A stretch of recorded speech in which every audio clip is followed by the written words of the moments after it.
O que eu devo fazer para ser salvo? Olha, essa é uma das perguntas mais profundas que existem, né? E hoje a gente vai mergulhar na resposta que as Escrituras oferecem, um caminho bem claro, dividido em 5 passos. Vamos nessa? E olha que interessante, essa pergunta não é de hoje, ela foi feita há mais de 2000 anos. Quem perguntou foi um carcereiro, numa situação de vida ou morte, para Paulo e Silas.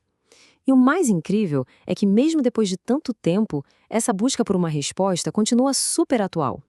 E tá aí a resposta, direto ao ponto. Crê no Senhor Jesus Cristo. Essa é a base, o alicerce de tudo que a gente vai conversar. Mas o que significa crer na prática?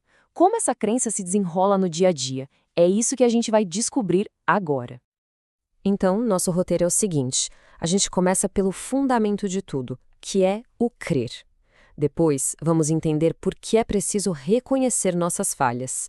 Isso nos leva naturalmente para o arrependimento e para a confissão. E no final a gente vai ver como tudo isso se conclui numa entrega total. É importante ver esses 5 passos não como coisas separadas, sabe?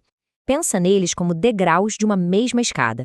Um leva ao outro, guiando um processo de transformação. Então, vamos começar pelo primeiro degrau, a base de tudo. Beleza, primeiro passo, crer. Segundo o que a gente está vendo, essa fé não é só um sentimento que vai e vem.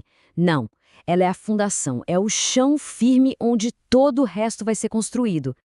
E esse versículo, nossa, ele é um dos mais conhecidos, né? E ele amarra tudo. Crer, nesse sentido, é aceitar o que Jesus fez como um ato de amor de Deus. É essa aceitação, segundo o texto, que abre a porta para a vida eterna. Mas de onde vem essa fé? Como ela começa? A fonte aqui aponta para uma origem bem específica, o contato com a palavra de Deus. Seja ouvindo, seja lendo, é esse contato que acende a chama da crença. Ok, com a base da crença estabelecida, o segundo passo é um convite para olhar para dentro.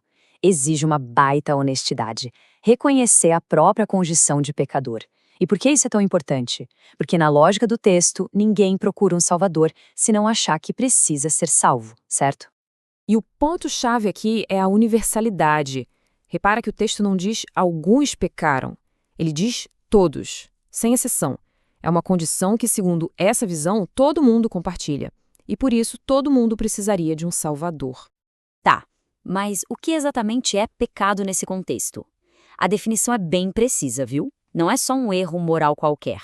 É especificamente uma transgressão da lei de Deus, uma quebra dos seus mandamentos. E para isso não ficar só na teoria, o livro de Provérbios dá exemplos bem concretos.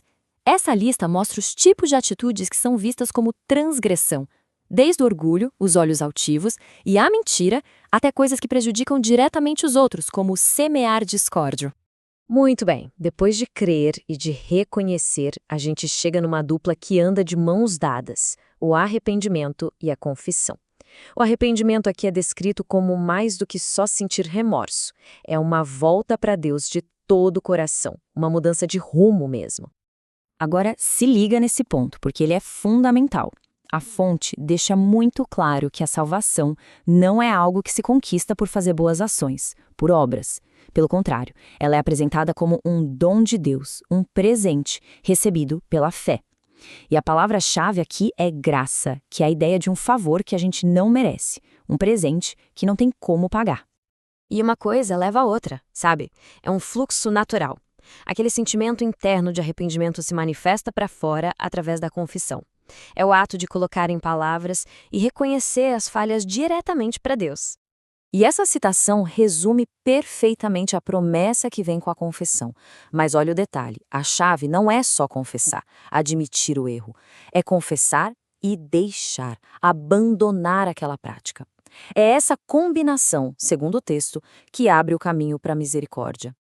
Chegamos então ao último degrau, o passo que consolida todo o processo, a consagração. E isso é descrito como algo muito maior que um ritual. É uma entrega total, completa, a Deus. O ponto aqui é a rendição completa. A ideia é não guardar nenhuma área da vida para si. É consagrar tudo, a própria vida, os bens, os sonhos, os planos, tudo nas mãos de Deus. É um passo de confiança total. E o resultado de percorrer esse caminho de 5 passos?